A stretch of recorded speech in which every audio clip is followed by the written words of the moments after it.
ആയുധപ്പുരയിൽ ആരും കാണാതെ സൂക്ഷിച്ചിരുന്ന ആ ബ്രഹ്മാസ്ത്രങ്ങൾക്ക് കിം ജോങ് ഇൻ ഇപ്പോൾ മൂർച്ച കൂട്ടിക്കൊണ്ടിരിക്കുകയാണ്.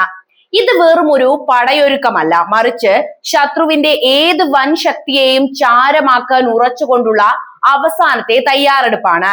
അമേരിക്കയുടെ പക്കൽ വിനാശകാരികളായ ആയുധങ്ങൾ ഉണ്ടായേക്കാം, എന്നാൽ അവയെല്ലാം പ്രയോഗിക്കുന്നതിന് മുൻപ് തന്നെ തകർത്തെറിയാൻ ശേഷിയുള്ള വിദ്യ ഇന്ന് ഉത്തര കൊറിയയുടെ കൈവശമുണ്ട് എന്നതാണ് മറ്റൊരു യാഥാർത്ഥ്യം. ഭൂഖണ്ഡങ്ങൾ താണ്ടി പറക്കുന്ന ICBMകളും കടലിനടിയിൽ നിശബ്ദമായി കിടന്നുകൊണ്ട് സുനാമി സൃഷ്ടിക്കുന്ന ആണവ ഡ്രോണുകളും ഇന്ന് കിമ്മിന്റെ വിരൽത്തുമ്പിലാണ്.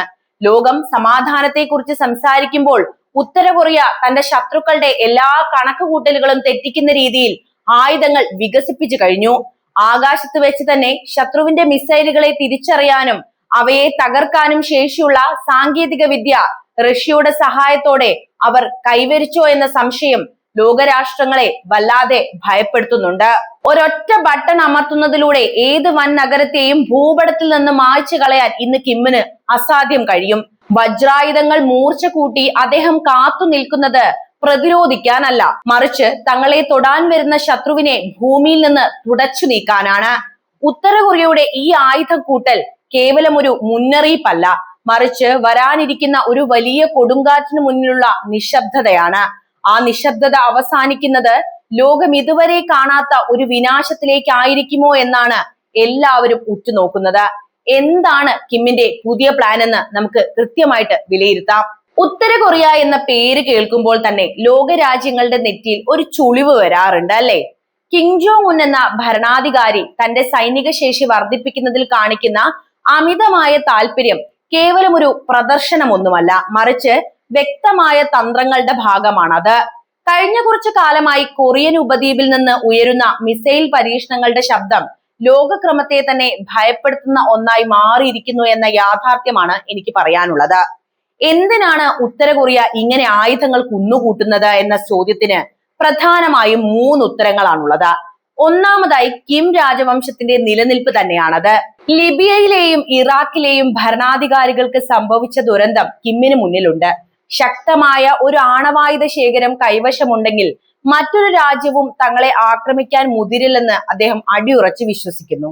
രണ്ടാമതായി ഉപരോധങ്ങൾക്കിടയിലും ആഗോളതലത്തിൽ ഒരു വൻ ശക്തിയായി അംഗീകരിക്കപ്പെടാനും അമേരിക്കയുമായുള്ള ചർച്ചകളിൽ വിലപേശൽ ശേഷി വർദ്ധിപ്പിക്കാനും ഈ ആയുധം അവരെ സഹായിക്കുന്നുണ്ട്. മൂന്നാമതായി ആഭ്യന്തരമായി തന്റെ അധികാരം അരക്കെട്ടുറപ്പിക്കാനും സൈന്യത്തിന്റെ പിന്തുണ നിലനിർത്താനും ഈ സൈനിക മുന്നേറ്റങ്ങൾ അത്യാവശ്യമാണ് എന്നാണ് കിം കരുതുന്നത്. കിം ജോങ് ഉൻ ആരെയാണ് ശത്രുവായി കാണുന്നത് എന്നതിൽ അദ്ദേഹത്തിന് ഒട്ടും അവ്യക്തതയില്ല. അമേരിക്കയാണ് അവരുടെ ഒന്നാമത്തെ ശത്രു. കൊറിയൻ യുദ്ധം മുതൽക്കേ തുടരുന്ന ഈ പക അമേരിക്കയുടെ സാമ്രാജ്യത്വ നയങ്ങൾ തങ്ങളുടെ നിലനിൽപ്പിന് ഭീഷണിയാണെന്ന ബോധ്യത്തിൽ നിന്നാണ് ഉണ്ടായിരിക്കുന്നത്. രണ്ടാമതായി അയൽരാജ്യമായ ദക്ഷിണ കൊറിയയെ അവർ ശത്രുപക്ഷത്ത് നിർത്തുന്നുണ്ട്. ദക്ഷിണ കൊറിയയിലെ അമേരിക്കൻ സൈനിക സാന്നിധ്യവും സംയുക്ത സൈനിക അഭ്യാസങ്ങളും ഉത്തര കൊറിയയെ പ്രകോപിപ്പിക്കാറുണ്ട്. കൂടാതെ ജപ്പാനെയും തങ്ങളുടെ സുരക്ഷയ്ക്ക് ഭീഷണിയാകുന്ന ഒരു രാജ്യമായിട്ടാണ് കിം വിലയിരുത്തുന്നത്. എന്തുകൊണ്ട് നമ്മൾ ഉത്തര കൊറിയയെ പേടിക്കണമെന്നതിന് കാരണങ്ങൾ നിരവധിയുണ്ട്. അവർ ഇന്ന് പരീക്ഷിക്കുന്നത് വെറും റോക്കറ്റുകളൊന്നുമല്ല, ഭൂഖണ്ഡങ്ങൾ താണ്ടി ലക്ഷ്യസ്ഥാനത്തെത്താൻ ശേഷിയുള്ള ICBMകളാണ്. ലോകത്തിലെ ഏത് നഗരത്തെയും ചാരമാക്കാൻ ശേഷിയുള്ള ആണവ മുനകൾ വഹിക്കാൻ ഈ മിസൈലുകൾക്ക് ഇന്ന് സാധിക്കും. ഇതിനു പുറമെ ഉത്തര കൊറിയയുടെ സൈബർ ആക്രമണ ശേഷിയും ജൈവായുധ ശേഖരവും ലോകത്തിന് വലിയ ഭീഷണിയുണ്ട്. യാതൊരു മുൻകരുതലോ മുന്നറിയിപ്പോ ഇല്ലാതെ എപ്പോൾ വേണമെങ്കിലും ഒരു ആക്രമണത്തിന് മുതിരാൻ മടിക്കാത്ത ഒരു ഭരണകൂടത്തിന്റെ കയ്യിൽ ലോകവിനാശത്തിനുള്ള ആയുധങ്ങളുമായി ഇരിക്കുന്നത് തീർച്ചയായും ഭയപ്പെടേണ്ട കാര്യം തന്നെയാണെന്ന് നമ്മൾ തിരിച്ചറിയേണ്ടതുണ്ട്. സമാധാന ചർച്ചകളേക്കാൾ യുദ്ധ സജ്ജീകരണങ്ങൾക്ക് മുൻഗണന നൽകുന്ന കിമ്മിന്റെ നയങ്ങൾ ഏത് നിമിഷവും പൊട്ടിത്തെറിക്കാവുന്ന ഒരു അഗ്നിപർവ്വതത്തിന് മുകളിലാണ് ലോകത്തെ നിർത്തിയിരിക്കുന്നത് എന്ന യാഥാർത്ഥ്യമാണ് പറയാനുള്ളത്. ഉത്തര കൊറിയയുടെ കിഴക്കൻ തീരങ്ങളിൽ നിന്നും മഞ്ഞക്കടലിന്റെ ആഴങ്ങളിൽ നിന്നും സമീപകാലത്ത് ഉയർന്നു കേൾക്കുന്ന മിസൈൽ ഗർജനങ്ങൾ വെറും ഒരു ശക്തി പ്രകടനമൊന്നുമല്ല, ഏതോ വലിയ നീക്കത്തിനായുള്ള കൃത്യമായ തയ്യാറെടുപ്പാണത്.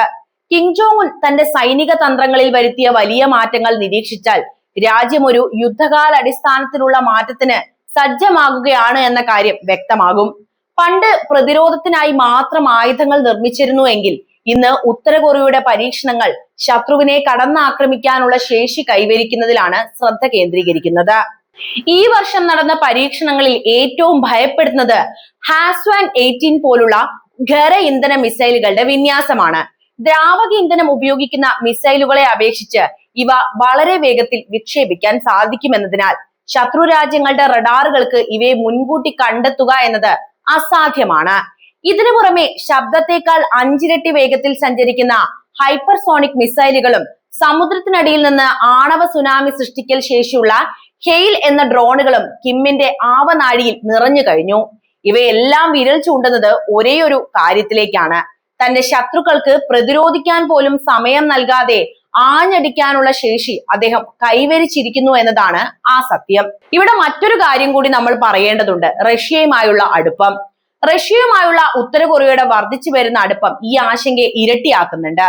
ഉക്രൈൻ യുദ്ധ പശ്ചാത്തലത്തിൽ റഷ്യക്ക് ആയുധങ്ങൾ നൽകുന്നതിന് പകരമായി അത്യാധുനിക ബഹിരാകാശ സാങ്കേതിക വിദ്യയും മിസൈൽ ഗൈഡൻസ് സംവിധാനവും ഉത്തര കൊറിയയ്ക്ക് ലഭിക്കുന്നുണ്ട് എന്നാണ് അന്താരാഷ്ട്ര നിരീക്ഷകർ വിലയിരുത്തിയിട്ടുള്ളത്. ഇത് കിമ്മിന്റെ മിസൈലുകളുടെ കൃത്യത വർദ്ധിപ്പിക്കുന്ന കാര്യമാണ്. ദക്ഷിണ കൊറിയയുമായുള്ള സമാധാന ഉടമ്പടികൾ ഏകപക്ഷീയമായി റദ്ദാക്കിയതും ആ രാജ്യത്തെ പ്രാഥമിക ശത്രു എന്ന ഭരണഘടനയിൽ രേഖപ്പെടുത്താൻ ഉത്തരവിട്ടതും സമാധാനത്തിന്റെ വാതിലുകൾ അദ്ദേഹം കൊട്ടിയടച്ചു എന്നതിന്റെ തെളിവ് തന്നെയാണ്.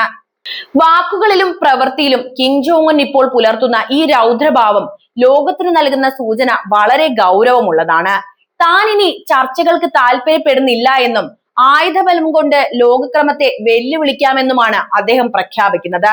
തന്ത്രപ്രധാനമായ ആയുധങ്ങളുടെ ഈ പടയൊരുക്കം ഒരു വലിയ സ്ഫോടനത്തിലേക്കോ അല്ലെങ്കിൽ ഏഷ്യൻ മേഖലയുടെ സുരക്ഷയെ തകിടം മറിക്കുന്ന മാറ്റങ്ങളിലേക്കോ നയിക്കുമെന്ന കാര്യവും ഉറപ്പാണ്. ഉത്തര കൊറിയയുടെ ഈ ആയുധ കൂട്ടലുകൾ കേവലം പേടിപ്പിക്കാനൊന്നുമല്ല, മറിച്ച് പ്രായോഗികമായി നടപ്പിലാക്കാൻ പോകുന്ന ഏതോ വലിയ പദ്ധതിയുടെ മുന്നോടിയാണ് എന്ന് ലോകം തിരിച്ചറിയേണ്ട ഒരു വസ്തുത തന്നെയാണ്. ഉത്തര കൊറിയയുടെ ശത്രുക്കളിലേക്ക് വരികയാണെങ്കിൽ അവരുടെ നയങ്ങൾ പരിശോധിച്ചാൽ അവർക്ക് കൃത്യമായ ഒരു ശത്രു പട്ടിക തന്നെ ഉണ്ട് എന്ന് കാണാം. ഇതിൽ 1ാം സ്ഥാനത്ത് അമേരിക്കയും 2ാം സ്ഥാനത്ത് ദക്ഷിണ കൊറിയയുമാണെന്ന് പറഞ്ഞല്ലോ. എന്നാൽ കേവലം ഒരു രാജ്യം എന്നതിലുപരി അമേരിക്ക നയിക്കുന്ന പാശ്ചാത്യ ലോകക്രമത്തെയാണ് കിം ജോങ് ഉൻ തന്റെ നിലനിൽപ്പിന് ഭീഷണി ഉയർത്തുന്ന ഒന്നായി കാണുന്നത്. അതായത് അമേരിക്ക എന്ന രാജ്യത്തോട് മാത്രമല്ല കിമ്മിന് ദേഷ്യമുള്ളത്. അമേരിക്കയോട് ഇത്രയധികം കടുത്ത എതിർപ്പ് തോന്നാൻ പ്രധാനമായും ചരിത്രപരവുമായും രാഷ്ട്രീയപരവുമായും 3 കാരണങ്ങൾ കിമ്മിനുണ്ട്. ഒന്ന്, കൊറിയൻ യുദ്ധത്തിന്റെ കൈപ്പേറിയ ഓർമ്മകളാണ്. 1950-53 കാലഘട്ടത്തിൽ നടന്ന കൊറിയൻ യുദ്ധമാണ് ഈ ശത്രുതയുടെ അടിസ്ഥാനം. അന്ന് അമേരിക്ക ദക്ഷിണ കൊറിയയെ പിന്തുണയ്ക്കുകയും ഉത്തര കൊറിയയുടെ ഭൂരിഭാഗം നഗരങ്ങളും ബോംബ് ആക്രമണത്തിലൂടെ തകർക്കുകയും ചെയ്തു. ഈ യുദ്ധം സാങ്കേതികമായി ഇതുവരെ അവസാനിച്ചിട്ടില്ല എന്നതാണ് മറ്റൊരു കാര്യം. തങ്ങളുടെ രാജ്യം നേരിട്ട നാശനഷ്ടങ്ങൾക്ക് ഉത്തരവാദി അമേരിക്കയാണെന്നും ഇന്നും തങ്ങളെ തകർക്കാൻ അവർ ശ്രമിച്ചുകൊണ്ടിരിക്കുകയാണ് എന്നുമാണ് ഉത്തര കൊറിയൻ ഭരണകൂടം ജനങ്ങളെ വിശ്വസിപ്പിച്ചിരിക്കുന്നത്. രണ്ടാമത്തെ വിഷയം ഭരണകൂടത്തിന്റെ നിലനിൽപ്പും അവരുടെ സുരക്ഷയുമാണ്. ലോകമെമ്പാടും ജനാധിപത്യം നടപ്പിലാക്കാൻ ശ്രമിക്കുന്ന അമേരിക്ക ഉത്തര കൊറിയയിലെ ഏകാധിപത്യ ഭരണത്തെ എന്നും എതിർത്തിട്ടുള്ളതാണ് എന്ന് നമുക്കറിയാം. ഇറാഖിലെ സദ്ദാം ഹുസൈന്റെയും ലിബിയയിലെ ഗദ്ദാഫിയുടെയും പതനം കിം ജോങ് ഉൻ വളരെ ഗൗരവത്തോടെയാണ് നോക്കിക്കണ്ടത്. അമേരിക്കയ്ക്ക് താല്പര്യമില്ലാത്ത ഭരണാധികാരികളെ അവർ അട്ടിമറിക്കുമെന്ന ഭയം കിമ്മിനുണ്ട്. അതുകൊണ്ട് തന്നെ അമേരിക്കയുടെ ഭീഷണിയിൽ നിന്ന് രക്ഷപ്പെടാനുള്ള ഒരേ ഒരു വഴി അവരെ ആക്രമിക്കാൻ ശേഷിയുള്ള ആണവായുധങ്ങൾ കൈവശം വെക്കുക എന്നതാണെന്ന് അദ്ദേഹം കരുതുന്നു. മൂന്നാമത്തെ കാര്യം ഉപരോധങ്ങളും സാമ്പത്തിക സമ്മർദ്ദവുമാണ്. അതായത് ഉത്തര കൊറിയയുടെ ആണവ പരീക്ഷണങ്ങൾ കാരണം അമേരിക്ക അവർക്കുമേൽ കടുത്ത സാമ്പത്തിക ഉപരോധങ്ങൾ ഏർപ്പെടുത്താറുണ്ട്. രാജ്യം നേരിടുന്ന സാമ്പത്തിക പ്രതിസന്ധികൾക്കും പട്ടിണിക്കുമെല്ലാം കാരണം അമേരിക്കയുടെ ഈ സാമ്പത്തിക യുദ്ധമാണ് എന്ന് കിം ജോങ് ഉൻ പ്രചരിപ്പിക്കുന്നുണ്ട്. തങ്ങളുടെ വികസനത്തെ തടസ്സപ്പെടുത്തുന്ന പ്രധാന വില്ലനായി അവർ അമേരിക്കയെ തന്നെയാണ് ഇപ്പോഴും ചിത്രീകരിക്കുന്നത്. ചുരുക്കി പറയുകയാണെങ്കിൽ ഉത്തര കൊറിയയെ സംബന്ധിച്ചിടത്തോളം അമേരിക്ക വെറും ഒരു ശത്രു രാജ്യം മാത്രമല്ല, മറിച്ച് തങ്ങളുടെ നിലനിൽപ്പിനെ ചോദ്യം ചെയ്യുന്ന, എപ്പോൾ വേണമെങ്കിലും ആക്രമിക്കാൻ സാധ്യതയുള്ള ഒരു ഭീമാകാരമായ ശക്തിയാണ്. ഈ ഭയമാണ് അവരെ കൂടുതൽ ആയുധങ്ങൾ നിർമ്മിക്കാനും അമേരിക്കയെ നിരന്തരം വെല്ലുവിളിക്കാനും പ്രേരിപ്പിക്കുന്ന പ്രധാനപ്പെട്ട ഘടകം. അപ്പോൾ കിമ്മിന്റെ ഈ വജ്രായുധങ്ങളെ നിങ്ങൾ എങ്ങനെ നോക്കിക്കാണുന്നു എന്നറിയാൻ എനിക്ക് താല്പര്യമുണ്ട്. എന്തായാലും കമന്റ് ബോക്സിൽ എഴുതുക. വീഡിയോ ഇഷ്ടമാവുകയാണെങ്കിൽ ലൈക്ക് ചെയ്യാനും ഈ വീഡിയോ എല്ലാവരിലേക്കും എത്താൻ ഒന്ന് ഷെയർ ചെയ്യാനും ചാനൽ ഒന്ന് സബ്സ്ക്രൈബ് ചെയ്യാനും ശ്രദ്ധിക്കുമല്ലോ.